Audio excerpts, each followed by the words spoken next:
오늘 말씀은 우리의 일생에 하나님의 은혜를 받는 신앙생활을 어떻게 할 수 있는가를 가르쳐주는 아주 중요한 말씀이 될 것입니다. 송축, 왕께 드리는 종의 찬미입니다. 오늘 본문에 보면 다윗은 왕이신 나의 하나님이여 내가 주를 높이고 영원히 주의 이름을 송축하리이다. 대단한 신앙 고백을 올려드리고 있습니다. 이 본문에서 오늘 두 가지 포인트로 말씀을 살펴볼 텐데, 첫 번째로는 다윗은 하나님을 왕과 주인으로 섬겼습니다. 왕이신 나의 하나님, 내가 주를 높이고. 여러분, 대단한 고백이 아닐까요? 그는 이스라엘의 가장 훌륭한 왕이었습니다. 그렇지만 내 인생의 진정한 왕, 내가 통치하는 이스라엘의 진정한 왕과 주인은 하나님이시라는 고백입니다. 이 고백은 신앙의 본질입니다. 그러나 이 고백은 오늘의 세속 사상과 얼마나 배치되는 고백입니까? 세속 정신은 인간 자신이 주인이며 내 인생의 통치자는 나라는 생각을 끊임없이 광고를 통하여, 교육을 통하여 가르치고 있지 않습니까? 네가 인생의 그리고 우주의 중심이라고 가르치지 않습니까? 그러나 성경은 인간을 존중하지만 우주의 중심은 하나님이시라고 가르칩니다. 하나님만이 주인이시요 하나님만이 진정한 왕입니다. 사람이 높아지면요, 어느덧 목에 힘이 들어가고 내가 모든 것을 좌지우지하려고 하는 교만에 빠질 수 있습니다. 다윗이 위대한 이유는 가장 훌륭한 왕이었음에도 불구하고 잠시 밧세바 사건과 인구조사 사건을 빼놓고는 항상 하나님을 왕으로 모시고 살았다는 것입니다. 이것이 신앙의 본질입니다. 종교개혁자들은 아드 폰테스라는 라틴 경구를 사용하기를 좋아했습니다. 아드는 라틴어의 전치사로서 어디까지, 폰테스는 샘이라는 명사입니다. 따라서 아드 폰테스는 샘까지라는 뜻입니다. 한 번 더 풀이하면 근원까지라고 풀이할 수 있습니다. 한 번만 더 풀이한다면 본질로 돌아가자. 종교개혁자들은 중세의 로마 카톨릭이 변질되었기 때문에 본질로 돌아가자라는 슬로건을 외치며 본질로 돌아가는 운동을 펼쳤던 것이죠. 그러면 종교개혁자들이 말한 본질은 무엇일까요? 그것은 첫째로는 성경이요, 둘째로는 교부들의 신학이었습니다. 중세 카톨릭이 성경을 떠나 사람들의 사상과 가르침을 따라 움직였을 뿐만 아니라 미신적인 종교 행위에 빠졌기 때문에 성경으로 돌아가는 이 본질의 회복을 외쳤던 것이죠. 본질의 첫 번째는 성경이요, 본질로 돌아가자는 말은 성경으로 돌아가자라는 가르침입니다. 또 하나는 교부들의 신학입니다. 교부들은 교회의 아버지들을 가리킵니다. 사도들이 죽고 난 다음에 교회를 이끌었던 사람들, AD 2세기부터 7세기까지 교회를 이끌었던 사람들을 교부라고 부릅니다. 여러분이 아시는 대로 이 사람들은 이단으로부터 교회를 지켰습니다. 잘못된 이단 사상이 발흥할 때마다 그들은 성경을 깊게 연구해서 하나님의 가르침을 다시 한번 정리하고 체계화함으로써 기독교의 신학 수립에 앞장섰던 사람들, 그래서 이단으로부터 교회를 지킨 사람들이기 때문에 교회의 아버지. 또 하나는 로마의 모진 박해로부터 목숨을 바쳐가며 교회를 지켰습니다. 순교로서 교회의 순수성을 지켰던 사람들. 그래서 이들을 교회의 역사는 Church Fathers, 교회의 아버지, 교부라고 부르는 것이죠. 안디옥의 이그나티우스가 그랬습니다. 그는 정말 신학적 체계를 잘 세웠을 뿐만 아니라 순교했죠. 폴리캅, 서문화의 폴리캅도 목숨을 걸고 교회를 지켰죠. 터툴리안도, 암브로스, 그리고 어거스틴까지 그들은 신학의 체계를 세우며 교회를 이단으로부터 보호했던 훌륭한 초기 기독교의 아버지들이라고 할 수 있습니다.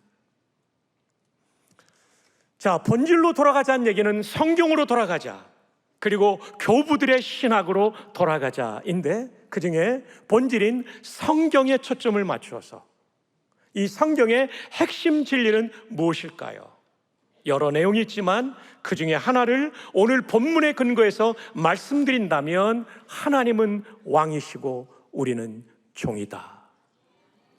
이것이 성경의 본질입니다. 우리의 삶 속에 하나님을 왕으로 모시고 그분께 순종하는 종이 될 때, 우리는 일생 하나님의 은혜를 받는 복된 신앙생활을 하게 될 것입니다. 여러분, 열왕기상 8장은 솔로몬이 성전을 다 지은 다음에 봉헌 예배를 드릴 때, 이 봉헌식의 기도를 왕인 솔로몬이 하나님께 드리는 내용입니다. 이르되, 이제 기도가 시작된다는 말이에요. 이스라엘의 하나님 여호와여, 위로 하늘과 아래로 땅에 주와 같은 신이 없나이다. 그 다음 중요한 문구가 나오죠. 주께서는 온 마음으로 전심으로 주의 앞에서 코람되어 주의 앞에서 행하는 종들에게 언약을 지키시고 은혜를 베푸시나이다. 보배로운 성도 여러분, 하나님은 어떤 성도에게 언약을 지키시고 일생 은혜를 베풀어 주시냐면, 주의 앞에서 전심으로 종으로 살아가는 사람들입니다. 여러분이 정말 복된 신앙생활을 일생 누리기를 원한다면 종으로 사시기를 축복합니다. 한번 따라해 볼까요? 종이 되겠습니다. 하나님 앞에 종이 되는 거예요. 근데 여러분, 이렇게 부드럽게 말하면 예배당 문을 열고 나갈 때 다 여러분 반납하고 갑니다. 충격을 받아야 여러분들이 기억이 오래 갈 것입니다. 그래서 종이 되겠습니다 보다는, 형제들은 저를 한번 따라해 보십시다. 흰머리 소년들까지 종놈이 되겠습니다. 자, 형제들 시작. 우리 자매들은 어떻게 해야 될까요? 예, 종연이 되겠습니다. 한번 해봅시다. 시작.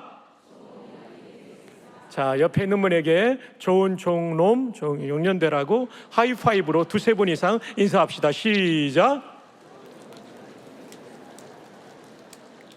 이게 정말 제가 성경을 연구할수록 핵심이에요. 이 봉헌 기도에서 보면 솔로몬은 아버지 다윗을 지칭할 때 왕으로 부르지 않아요. 3번 나오는데 종으로 불러요.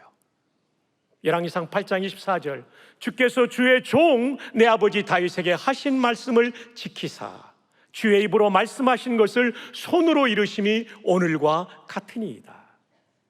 네 아들이 성전을 짓겠다는 것을 이루셨다는 거예요. 그런데 솔로몬의 고백은 뭐냐면, 본인과 백성들이 정성을 들여 건축을 했지만 실제적으로는 하나님의 손으로 건축이 완성되었다라고 말합니다. 이게 중요합니다. 사실 우리가 노력하고 애쓰지만 하나님의 돌보심이 없었다면, 그리고 무엇보다도 내가 헌신하는 물질도 하나님이 주지 않으셨다면 성전 건축은 불가한 거죠. 그러므로 성전 건축의 궁극적인 영광을 하나님께 돌리는 표현으로 주의 손으로 이루심이 오늘과 같으니이다. 여러분, 성경학자들은 구약 성전을 지을 때 얼마의 돈이 들어갔을까? 900조 원이 들어갔을 거라고 합니다. 놀라야 될 때 안 놀라면 제가 놀라게 됩니다. 여러분 모두가 나도 그 정도는 있어야 하고 앉아 계시는데 어마어마하죠. 돌로 지었습니다. 백향목을 입혔어요. 그 비싼 그 고가의 백향목을. 그리고 지성소의 성물들은 전부 금으로 입히거나 금을 두드려서, 주조가 아닙니다, 부은 것이 아니라 두드렸으니 얼마나 많이 들어가겠어요? 900조 원. 그러나 우리의 헌신보다 더 중요한 것은 하나님의 손으로 이 일을 이끌으셨다는 고백입니다. 여러분, 여러분의 인생 모두가 하나님의 손으로 이루어졌음을 고백하며 찬양할 수 있기를 바랍니다. 이어집니다. 25절, 이스라엘 하나님 여호와여, 주께서 주의 종 내 아버지 다윗에게 말씀하시기를 네 자손이 자기 길을 삼가서 네가 다윗이 내 앞에서, 하나님 앞에서 행한 것 같이 내 앞에서 행하기만 하면 내게서 나서 이스라엘의 왕위에 앉을 사람이 내 앞에서 끊어지지 아니하리라. 무슨 말입니까? 다윗이 하나님 앞에서 종으로 살았던 것처럼 너의 후대의 왕들도 내 앞에 종이 된다면 반드시 이 왕조가 망하지 않을 것이다. 그러나 문제는 다윗처럼 하나님을 왕으로 모시지 않은 왕들, 자기가 최고 높은 왕이라고 착각하여 하나님을 배반했던 왕들이 있었기에 다윗의 왕조는 무너졌던 것이죠. 보배로운 성도 여러분, 우리의 일생 하나님을 왕으로 모시고 종으로 살아가는 은혜가 있기를 축복합니다. 여러분의 인생은 끝없는 하나님의 은혜를 경험하게 될 줄 믿습니다. 8장 26절, 그런즉 이스라엘의 하나님이여 원하건대 주는 주의 종 내 아버지 다윗에게 하신 말씀이 확실하게 하옵소서. 솔로몬의 이때의 심정은, 하나님, 제가 저도 종으로 살겠습니다. 제 자녀들도 그렇게 하겠으니까 이 왕조가 끊어지지 않게 해주십시오라는 기도를 드리고 있는 것입니다. 이제 솔로몬은 아버지뿐만 아니라 자기 자신 솔로몬도 종이라고 부르고 있습니다. 28절 자매들 시작. 그러나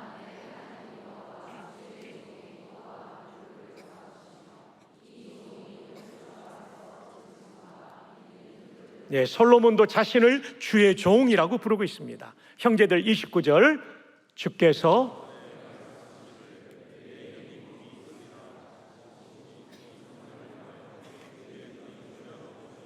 주의 종이 이곳을 향하여 비는 기도를 들으소서.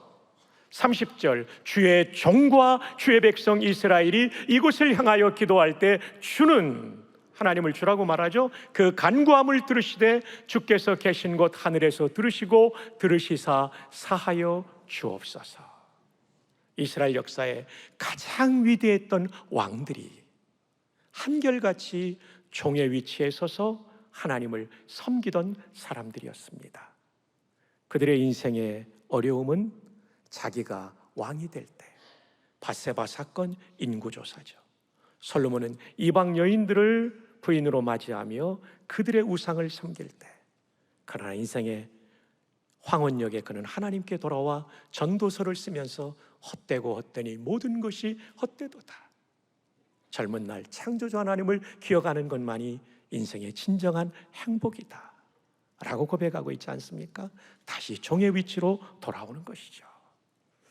보배로운 성도 여러분, 2023년도에 내가 내 인생의 주인과 왕이 되었다면 2024년도부터는 오직 하나님만이 내 인생의 왕과 주인이 되시는 복된 종들이 되시기를 주님의 이름으로 축복합니다.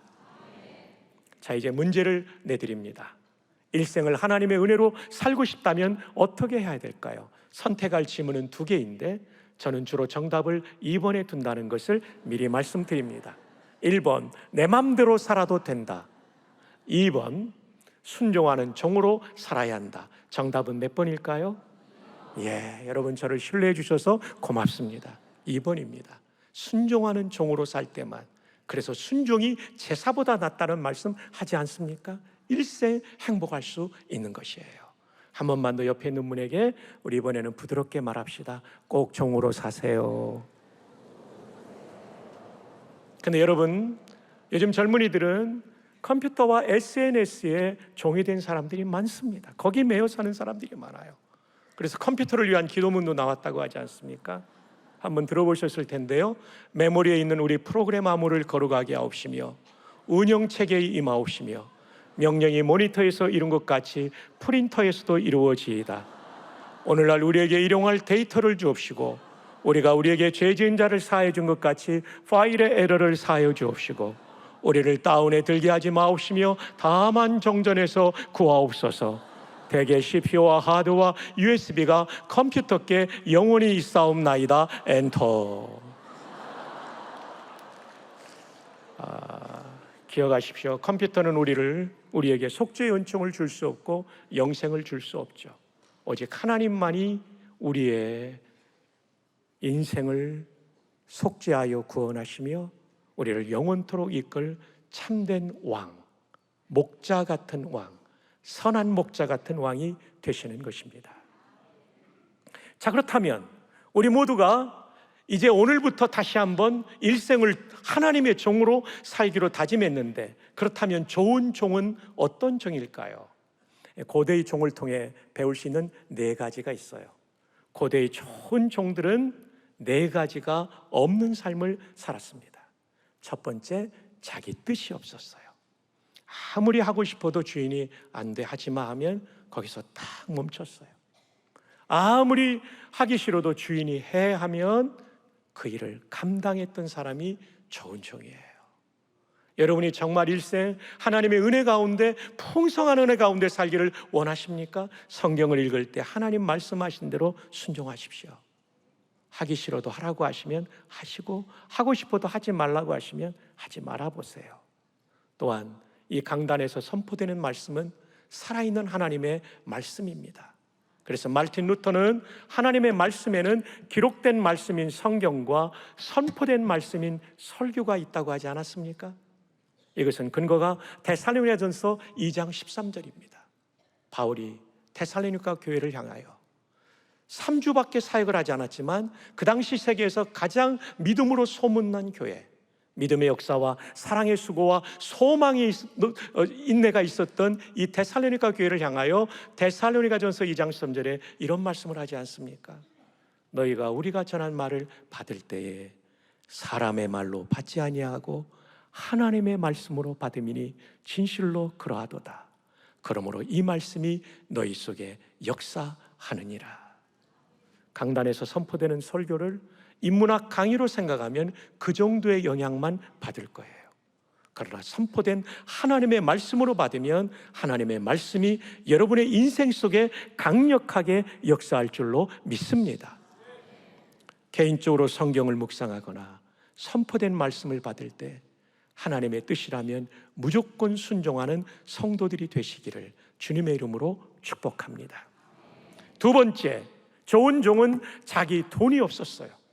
돈이 많으나 적으나 내 마음대로 쓰지 않고 주인이신 주인의 뜻을 따라 썼으며, 이걸 우리 성도들에게 적용한다면 주인이신 왕이신 하나님의 뜻에 따라 쓰는 사람이 좋은 종이죠. 좋은 성도, 은혜 받는 성도가 되는 것이죠. 제가 군목으로 처음 갔던 부대는 특공연대입니다. 강원도에. 특공연대를 줄여서 특공대라고 하는데, 특공대는 어떤 사람이 가냐면 특별히 공부는 못하지만 대가리가 큰 사람들이 가는 부대입니다. 이 부대는 전원이 공수교육을 받아야 돼요. 공수교육을 안 받으면 공병여단이나 이런 데로 전출을 시키는 부대였습니다. 저도 공수교육을 받았습니다. 지상 3주, 태어나서 가장 힘든 훈련을 받고 4주 차에는 공중 400m에서 낙하산을 메고 뛰어내리는 훈련을 합니다. 이제 낙하산을 받는 날이 됐어요. 낙하산 정비대에서 와서 군번과 이름을 쓰고 받게 해요. 순간 그 기분이 묘합니다. 이 낙하산이 안 펴지면 이 낙하산을 접었던 낙하산 정비대 대원을 추적해서 그 사람에게 책임을 묻기 때문에 그 용지에 이름을 쓸 때 혹시 내 낙하산이 안 펴지면, 이런 생각을 하면서 받죠. 배낭에 들어있어요. 꺼내가지고 주낙하산을 배낭처럼 딱 메고요, 자루에 들어있는 걸 꺼내서 멜빵을 딱 메고 앞에 고리를 다 겁니다. 그리고 이 주낙하산이 고장났을 때는 제가 수동으로 펴야 되는 예비낙하산, 예비산이 한 요만합니다. 이걸 앞에 착용을 딱 합니다. 그리고 올라갑니다. 400m로 비행기나 기구로 올라가는데요, 이 특수부대는 어떤 믿음이 있냐면 군목이 있을 때는 1번 강화자는 군목이다. 왜냐하면 군목은 하나님과 가깝기 때문에 군목이 안전하면 우리도 안전하다는 이런 생각을 하는데, 실제 저희들도 많이 떨립니다. 근데 제가 떨면 뒤에 있는 병사들이 더 떨기 때문에 하나도 안 떠는 것처럼 기도하고 담대하게 나가죠. 그래서 여러분 400m에서 쫙 1번 강화자로 뛰어내리는 거예요. 뛰어내리면 4초 동안 쭉 떨어져요. 그런 다음에 펴지거든요. 왜냐하면 라이프라인이라는 게 있어서 그걸 비행기나 기구에 걸고 뛰어내리면 이 줄이 펴진 다음에 낙하산을 잡아당겨 주는 거거든요. 이 4초 동안 70m를 떨어집니다. 아찔합니다. 쭉 떨어지는데요, 눈을 뜨고 저 아래를 보니까 땅이 보여요. 약 35초 동안 안 펴지면 저희 가서 부딪히면 제 몸의 뼈가 다 부러져서 죽는 거예요. 아찔한 순간이죠. 그래서 4초 후에는 산개 검사해가지고 낙하산이 펴졌는가 확인하고 안 펴졌으면 예비 낙하산을 당기는 거죠. 왜냐하면 얼굴을 돌리는 이유는 우산처럼 스프링이 튀어나오기 때문에 이렇게 하고 있으면 얼굴이 다 긁히게 됩니다. 딱 당기게 돼 있죠.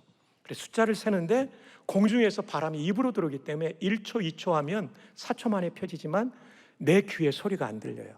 그래서 뭐라고 하냐면 1만, 2만, 3만, 4만. 산개 검사였는데 감사하게도 낙하산이 쫙 펴져 있더라고요. 이게 낙하산이 펴질 때는요, 속도가 줄어들기 때문에 갑자기 몸이 뜨는 느낌이 들어요. 와, 할렐루야. 딱 펴져 있더라고요. 너무 좋아가지고 할렐루야 할렐루야 찬양하면서 내려오는데요, 이 28가닥의 낙하산줄 가운데 오른쪽과 왼쪽에 테크라인이라고 조종하는 줄이 있어요. 그리고 그 깍지가 볼펜 한 몇 마디 되는 요 정도예요. 이걸 오른쪽으로 확 돌리면 당기면 오른쪽으로 가요. 그리고 왼쪽으로 쫙 돌리면 왼쪽으로 가요. 두 개 다 잡아당기면 균형 있게 찌그러져서 빨리 떨어져요. 와, 여러분 펴지고 난 다음에 얼마나 좋은지 몰라요. 와, 그 하늘에서요, 이 400m 뛰어내려서 한 330m쯤 펴지고 내려오는데, 이야, 진짜 그 위에서 볼 때 너무 기분이 좋아요. 여러분도 꼭 한번 뛰어보기를 바랍니다. 정말 좋아요, 정말. 그리고 잠시 후에 지상 30m 지점이 되면 자세를 정리합니다. 앞꿈치 무릎을 모아야 돼요. 왜냐하면 다리를 벌리면 왼쪽이나 오른쪽에 본인이 힘을 주기 원하는 쪽으로 자기 생각과 상관없이 무의식 중에 가면 그 다리가 부러지거든요. 그래서 앞꿈치 무릎 모으고 착륙하면 안전하게, 제가 디스크였거든요, 지금까지 안전하게 착륙할 수 있어요. 그런데 여러분, 이 창공에서 낙하산을 타고 내려온 이 기쁨을 맛보려면요, 반드시 지상교육의 3주 교육의 마지막 하이라이트인 모형탑에서 제대로 자세를 갖추고 뛰어내려야 돼요. 그건 뭐냐면요, 뛰어내릴 때 눈 감으면 안 되고, 두 번째로는 뛰어내리자마자 두 손은 예비 낙하산을 잡아야 돼요. 이게 안 펴졌으면 이걸 바로 당겨야 되니까. 이 자세가 되는 게 쉽지 않아요.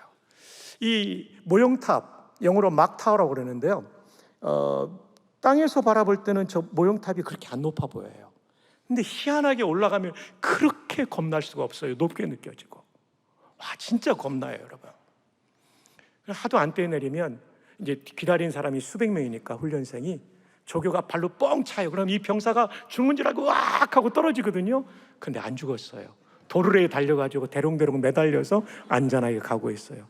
창군 이래 모형탑에서 죽은 사람 없어요. 왜냐하면 콘크리트 구조물 앞에 강철 이렇게 굵은 선이 지나가고 거기에 도르래를 걸어놓고 내 낙하산 하네스를 걸었기 때문에 전혀 죽는 사람이 없어요. 근데 희한하게 그 앞에 서면 겁나요. 그래서 저희는 이 높이를 공포의 11m라고 부릅니다.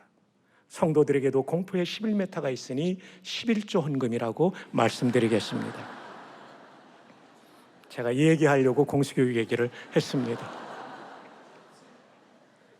여러분, 11조는 신앙 고백이에요. 11조 한다고 안 죽어요. 모형탑에서 죽는 사람 없듯이 안 죽어요. 오히려 11m, 공포의 11m를 뛰어넘어야 창공에서 내려오는 기쁨을 맛보듯 11조를 드리며 물질로 헌신할 때 신앙의 새로운 기쁨을 맛보는 것입니다. 저희 어머님은 제가 10살 때 아버님 돌아가셔서 6남매 키우면서 고생하셨는데 11조를 들 때 그래요. 성규와 하나님께 드리는 게 기뻐. 재작년에 돌아가셨는데 지금도 제 어릴 때 듣던 그 목소리가 생각납니다. 2023년도까지 자기 돈에 대해서 하나님의 주인 되심, 왕 되심을 인정하지 않는 분이 있다면 바로 이번 달부터 시작하기를 바랍니다. 자기 돈이 없는 사람이 좋은 종이에요. 11조뿐만 아니라 10의 9까지도 하나님의 뜻에 맞추어 쓰는 사람이죠. 세 번째로는 자기 자녀가 없습니다. 아무리 내 자녀라도 주인이 시키는 일을 하는 거죠. 여러분, 여러분의 자녀는 여러분의 소유가 아니라 하나님의 소유입니다. 세상의 가치관과 기준으로 자녀들을 함부로 평가하지 마시고 하나님의 말씀의 기준으로 그 자녀들을 양육하시기를 바랍니다. 선교사 나간다고 할 때 선교사만은 가지 마라 이러면 안 됩니다. 주님이 소명을 주었으면 보내야 되죠. 선교사 간다고 하면 정말 기도했니? 하나님의 부르심이 확실하니? 이걸 물어봐야지. 안 돼. 이러면 안 되는 거죠. 총신대학교 신학대학원을 지원한다고 할 때 목사는 안 된다. 이러면 안 되는 것이죠. 여러분의 자녀가 총신대학 신학대학원에 온다면 저는 장학금을 줄 준비를 하고 있답니다. 그리고 앞으로 10년 후에는 담임 목사 인원도 채우지 못할 만큼 전국적으로 줄어들었어요. 옛날에 지방신학교인 부산신학교가 전교생이 300명이었는데 지금 30명으로 줄어들었어요. 엄청나게 줄어들고 있는 이 상황 속에 오정현 담임 목사님이 2033, 50의 비전을 이룬다면 한국교회가 얼마나 많이 부흥되겠어요. 근데 목사가 없는 시절이 올 수 있어요. 저는 한 해 우리 사랑의 교회 대학 청년부에서 적어도 50명의 신대원생이 나와야 된다고 믿는 사람입니다. 많이 권면해 주세요. 한국교회를 살리도록. 그러나 목사 선교사뿐만 아니라 정말 자녀가 성경적 가치관을 가지고 사회생활을 하려고 할 때 한없는 격려를 해주실 수 있기를 바랍니다. 네 번째, 고대의 좋은 종은 자기 생명이 없는 사람이었습니다. 주인이 원하시면 생명까지도 초계와 같이 바쳤던 사람들이죠. 최기철 목사님, 손양훈 목사님, 박관준 장로님을 우리가 존경하는 이유는 이분들은 자기의 뜻도, 자기의 돈도, 자기의 자녀도, 심지어 자기의 생명까지도 주인 되신 하나님의 뜻에 따라 바쳤기 때문입니다. 우리 모두 우리의 모든 것을 주인의 뜻에 맞춰 사는 종들로 살 수 있기를 주님의 이름으로 축복합니다. 이것이 일생의 복이 되는 것입니다. 한 번만 더 환하게 웃으면서 영혼을 담아 축복합시다. 좋은 종으로 사시기를 바랍니다. 첫 번째 포인트는 다윗은 하나님을 왕과 주인으로 섬겼다는 것이었죠. 이제 두 번째, 다윗은 하나님을 송축했습니다. 영원히 주의 이름을 송축하리이다.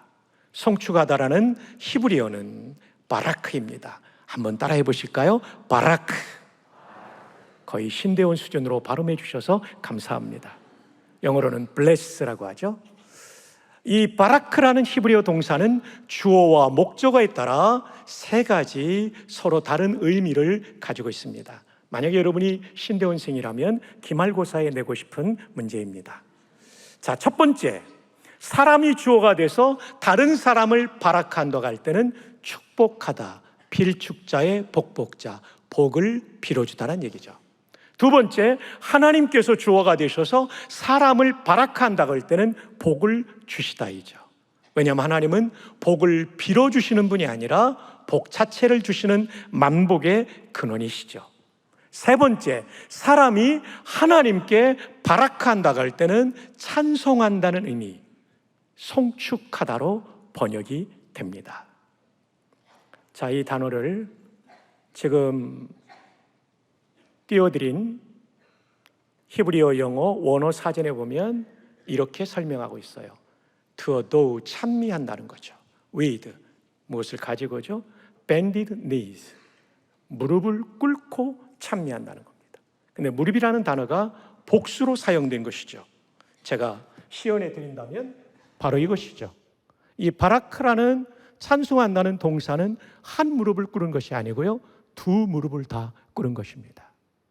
고대에 두 무릎을 꿇는 부복은 왕 앞에서 백성이 예절을 표하는 것이었죠.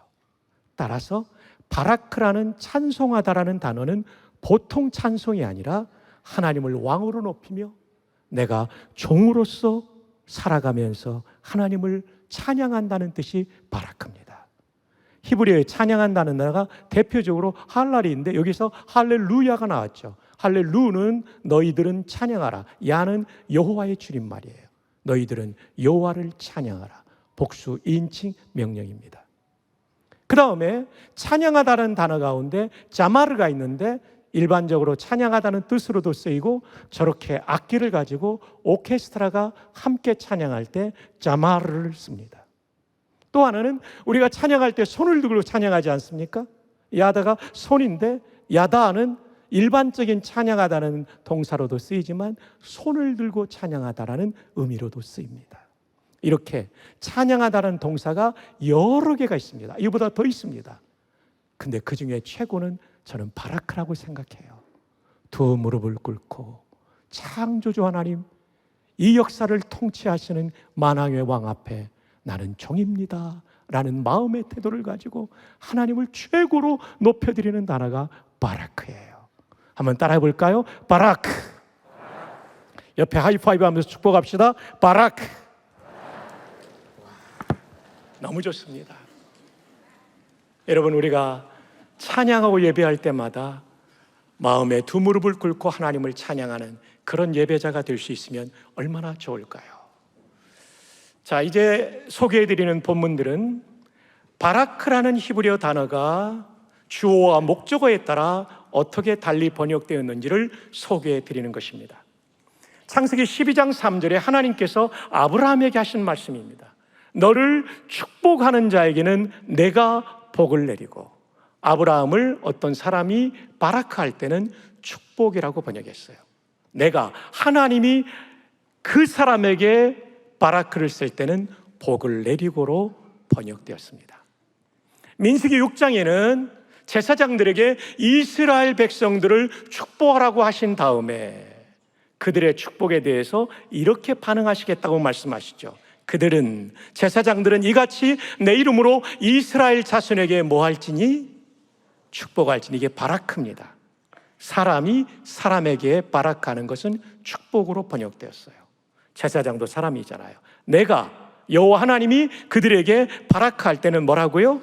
복을 주리라로 번역되어 있습니다. 근데 우리는 하나님께도 축복해 달라는 말을 하죠. 왜냐하면 우리가 너무 입에 붙어서 그렇습니다. 저도 그럴 때가 있어요. 그러나 점차 우리가 바꾸면 좋을 것 같아요. 하나님의 복을 주십시오.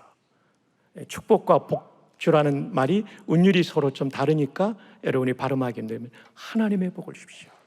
이렇게 우리가 기도할 수 있겠죠. 역대하 31장에는 히스기야 왕이 신앙의 개혁운동을 벌입니다. 선대의 왕이 우상 숭배를 많이 했는데 그 모든 것을 정리하고 신앙이 개혁이 되는 장면입니다. 그 가운데 성도들이 11조가 회복이 돼요.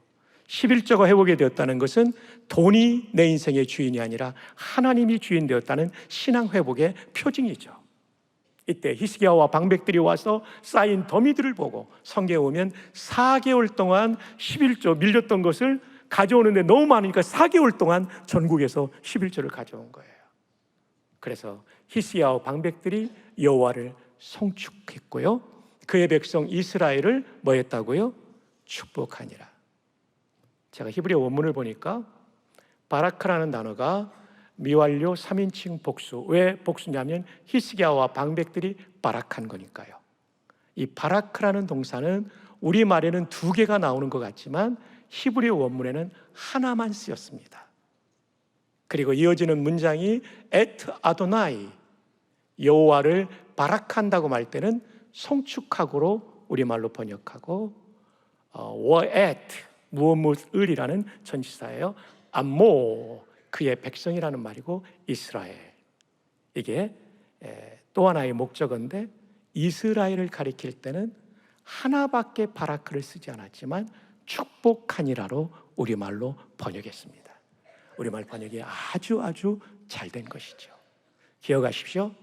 역대하 31장 8절에 바라크라는 동사는 한 번만 쓰였지만 목적어에 따라 우리말로 옮길 때는 하나님께는 송축악으로 번역했고 이스라엘을 위한 바라크는 축복하니라로 번역했습니다. 그래서 우리가 앞으로 이런 구분을 할 수 있으면 더 좋겠습니다. 송축은 예배자의 태도를 우리에게 가르쳐 줍니다. 느헤미야 8장 6절 함께 읽어요. 시작. 에스라가 위대하신 하나님 여호와를 송축하며 모든 백성이 손을 들고 아멘 아멘 하고 응답하고 몸을 굽혀 얼굴을 땅에 대고 여호와께 경배하니라. 여러분, 이 말씀 기가 막히지 않습니까? 이들이 바라크할 때 무릎만 꿇은 것이 아닙니다. 이들이 하나님을 얼마나 높였냐면요, 얼굴을 땅에 댄 거예요. 제가 한번 대보도록 할게요. 와, 여러분 별로 감동이 없는 것 같아요. 한 번 더 할게요. 와. 그러니까 이분들의 마음의 중심이 어떤가를 이 본문에서 느끼는 거예요. 하나님을 최대한 높여드리고 싶은 거예요. 포로에서 돌아와가지고 이 성벽을 재건하고, 그리고 말씀의 부흥운동이 일어나니까 너무나 감격이 되니까 이분들이 무릎 꿇은 것으로 만족을 못하는 거예요. 얼굴까지 됐다는 것은요, 완전히 엎드렸다는 거예요. 최대한의 예의를 표했다는 거예요. 최대한의 공경심을 표했다는 거예요. 주 안에 사랑하는 성도 여러분, 우리 예배에 이 자세가 회복되기를 바랍니다. 전국에 또 이민교회 설교를 비교적 많이 나가는 목사이다 보니까요, 사랑의 교회 예배가 얼마나 좋은지요. 참 하나님께서 오정현 목사님을 너무나 귀하게 쓰세요. 제가 14년 군목을 마치고 남가주 사랑의 교회 첫 예배에 참석했을 때 영광성부터 예배자들이 울더라고요. 이민생활이 얼마나 힘들어요.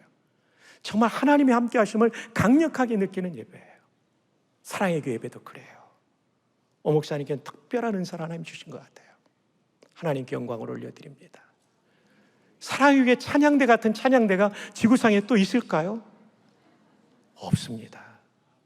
정말 우리는 살아있는 예배가 뭔지를 아는 복된 성도들이에요.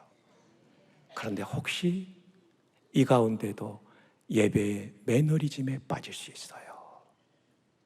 하나님을 왕으로 모시는 그런 예배자가 아니라, 그런 찬양자가 아니라 그저 무덤덤하게 입으로만 찬양하고 예배할 수 있어요. 바라기는 우리의 예배와 찬양 가운데 바라크가 회복되기를 바랍니다. 이에 대해서 시편은 이렇게 말하죠. 시편 103편 1절, 내 영혼아 여호와를 송축하라. 내 속에 있는 것들아 다 그의 거룩한 이름을 송축하라. 이게 무슨 말이에요? 그냥 입으로만 하지 말라는 거예요. 내 뼛속 깊이 내 온 마음이 동원된다는 얘기예요. 내 영혼 전체를 쏟아붓는 예배자가 된다는 거예요. 우리 찬양대가 일주일 동안 안보하고 정말 쏟아붓듯이 우리 모두가 그렇게 찬양하고 그렇게 예배드릴 수 있기를 주님의 이름으로 축복합니다. 하나님께서 높이 높이 영광을 받으실 것입니다. 그래서 우리가 조금 전에 불렀던 찬양, 찬양대가 부른 찬양 Bless the Lord는 하나님을 축복하라, 하나님에게 복을 드려, 이런 뜻이 절대 아니에요. 여기서 Bless, 바라크는 송축하다, 두 무릎을 꿇고 찬양한다는 얘기예요. 그리고 Worship His Holy Name, 진정한 월십 예배는 Bless, 바라크, 두 무릎을 꿇은 예배라는 것이죠. 이제 말씀을 맺습니다. 오늘 말씀의 제목은 송축, 왕께 드리는 종의 찬미. 여러분의 일생에 정말 복된 신앙생활, 하나님의 은혜가 머무는 성도의 삶을 살아가기를 원한다면 철저하게 하나님 앞에서 종이 되십시오. 끝나려고 했는데 아멘이 적어서 못 끝날 것 같아요. 철저하게 종이 되십시오. 하나님께서 보실 때 사랑 위에 성도들이 다 종놈이고 종년이면 하나님이 얼마나 이 사랑 위에를 더 귀하게 쓰시겠습니까? 예, 한 번만 더 인사합시다. 좋은 종 되시기 바랍니다. 좋은 종은 네 가지가 없는 사람이에요. 마지막으로 모든 예배와 찬양을 무릎을 꿇고 얼굴을 엎드리며 하나님을 높여드리고 감사하는 찬양과 예배가 되어 하나님께서 높이 영광을 받으시고 우리 인생에 부어주시는 풍성한 은혜를 경험할 수 있기를 주님의 이름으로 축복합니다. 하나님 아버지, 사랑의 교회를 역사 속에 좋은 교회로 세워주셔서 감사합니다. 그러나 혹시 저희들의 신앙생활에 내가 왕과 주인이 된 변질된 모습이 있지 않는가를 돌아보게 하시고 철저하게 주님 말씀하시면 나아가고 주님 뜻이 아니면 멈춰서는 종의 삶을 살 수 있도록 인도하여 주시옵소서. 우리 예배가 너무나 좋습니다마는 혹여 우리 가운데 매너리즘에 빠진 예배자가 있다면, 찬양자가 있다면 오늘부터 두 무릎을 하나님 앞에 꿇고 그 은혜에 감사하며 위대하신 하나님 앞에 내 얼굴을 땅에 대고 하나님을 높이며 찬양하는 그 마음, 그 심정으로 예배와 찬양 드리게 하여 주시옵소서. 그리하여 저희 모두를 통하여 영광 받으시오며 하나님의 은혜가 일생 머무는 복된 생에 살아가게 하옵소서. 예수님의 이름으로 기도합니다. 아멘.